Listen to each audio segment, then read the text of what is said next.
Hi, Igot. I want to answer itong very common na question na nakukuha ko because dyan sa naka-pin post at viral ko na video. Wait lang.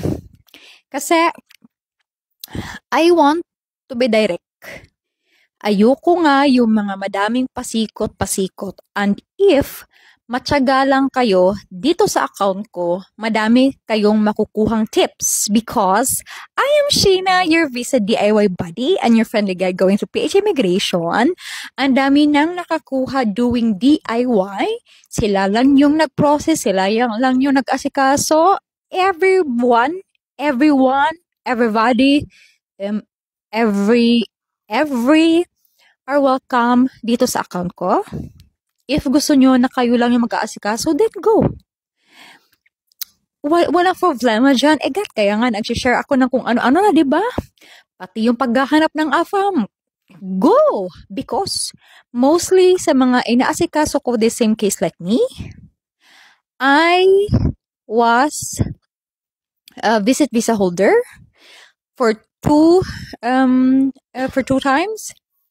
And Igat, I do know, because OFW din po ako noon, I do know na because na-experience ko din yan, mga kung pwedeng pumunta dyan sa ibang bansa, tapos visit, tapos kukuha ng work, then buhay nyo naman yan, diba? And nakaprocess ako ng mga legal papers, it's okay there, pero mind you, mahirap if sa Europe. Mahirap if mahuli kayo. Mahirap if, ayun nga, malaman nila na nag-overstay kayo, ganon. Ito yung rason you know, if pwede ko lang kayong tulungan, wala nga akong trabaho because it's not easy. And sa Europe, may mga language sila na mga level na kailangan mong makuha before ka mas may malaking chance na makawork ka, okay? Unless nga, tago kayo ng tago, mga ganyan yung cases nyo, well, choice nyo naman yan, okay? Pero, sa totoo lang, I don't want to support this. Pero hindi kesyo na I don't want to support this, kaya wala akong working as student visa. Wala akong working as student visa because I also worked sa recruitment agency abroad before and alam ko na madami talagang pasikot-sikot yan. Yung mga kontrata, yung mga papeles, Pinas to Europe, Europe to Pinas, mga ganyan yan, Igat. Hindi po yan ganun kadali unless yung mga kagaya ng ginagawa ng iba na nagti-TNT. Okay? Mga Igat, ito lang yung masasabi ko. If may mga plano kayo ng ganyan, well, sa Spain, pwede yan siya. And kahit na wala kayong passport, bibigyan kayo ng passport, o diba? Nagbigay na ako ng tip, ha? Kaso nga lang, if wala kayong kakilala na pwede mag-sponsor sa inyo, you try to get a tourist visa. Okay? And alam ko naman kasi na mahirap talaga ang buhay sa Pinas. Pero kahit nga gusto ko kang tulungan, wala nga po ako matutulong. Yung mga nakakuha ng working like work permit and study permit sa Australia, sa dito, kami po ay nag-process ng residency. Which ako yung nag-handle. I am proud. I will of course say kung ano yung mga cases na hinawakan ko because ako nga yung humawak, diba? Pero if yung mga gusto nyo, ayokong humawak ng ganyan, mga Igat, ako yung nakukonsensya. Ipipilit ko, hindi po ako ganyan, okay? If madami kayong nakikita, kasi may mga nakakausap nga ako na, hindi, kasi nga pwede daw, tapos nagagalit pa. Bakit daw nga na ito yung pinupost ko tapos wala naman ako may tulong? Mga Igat, Diyos ko Lord, wala ba kayong mata? Please naman, no, use your eyes. Use your eyes, use your finger para mag-scroll, ganun ba? No? Para naman makasave ng time. Pero I really appreciate it. Yung mga nagchat-chat sa akin na, okay, no problem, okay, mag-try na lang sila mag-tourist visa and, di ba? Well, everyone is welcome nga po. You can take tips here para din to sa inyo. Okay? May kanya-kanya tayong sitwasyon sa buhay. Diskarte nyo na yan. Pero, wala po talaga ako matutulong unless magkukuha ng tourist visa. Then, I will gonna do everything para makakuha kayo. Up until makakuha kayo, unli po yung serbisyo ko.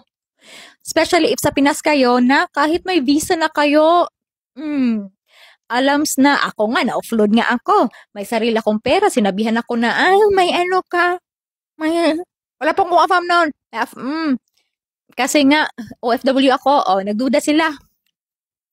Ayun, diba? Ganun po mahirap makalusot sa Pinas. So, if ever nasa abroad kayo, then try to get a tourist visa while nasa abroad kayo. Tapos, bahala na kayo sa buhay nyo. Ano yung decision nyo pag andun na kayo? No? Mas mabuti talaga actually if visit visa. Ito rin masasabi ko, yung pwede nyo kunin na visit visa na mas swak, yung may sponsor kayo na either kapamilya nyo, either jowa nyo, either mga asawa nyo, fiancé nyo. Yung fiancé din, yung nakita na ha. Huwag yung fiancé na hindi pa nakita. Tapos, yung masasabi ko, i-check nyo if pwede talagang mag-convert dyan ng papeles because time and time again, it will be worst na madaming na denied because of you. Oo. Alam ko na andyan ka, yung papeles mo, ganon. Pero, please naman, maawa kayo sa mga matitino din. Yung bang nag-a-apply talaga na may papeles, na they want to reunite with their boyfriend, they want to reunite with their husband, pero na-denied because of you. Kasi ang dami po talaga. Mas common ngayon, denied papers, denied applications because ang dami nga TNT. Yan yung nangyayari, okay? And time will come na uuwi pa din naman kayo sa Pinas. So, if uuwi kayo, then it's another problem pag gusto nyo na naman mag-abroad. Because nasa record na kayo ng system. And Schengen, especially sa Schengen sa Europe, they're very, very strict about it. Unless sa COVID kayo, COVID era kayo, nag-overstay, kasi may reason talaga. Pero, if ganyan, nasa inyo na, paano nyo sila i-convince, pero, kawawa po kami, no? Kawawa yung mga inaasikaso ko talaga na may visit visa because they get denied because of you. Kapwa Pinoy, kapwa Pinay, nagkakaproblema because of you. No? Maawa naman kayo. Ha? If may matino namang paraan, then just try. Actually, may mga seasonal work here. Kaso nga lang, I really don't know ano yung proseso. Kaya nga, may post naman po ako dyan na nilagay ko yung mga website. You check the caption. Kako nga. Hindi naman kayo kasi nagbabasa. Nagagalit kayo agad.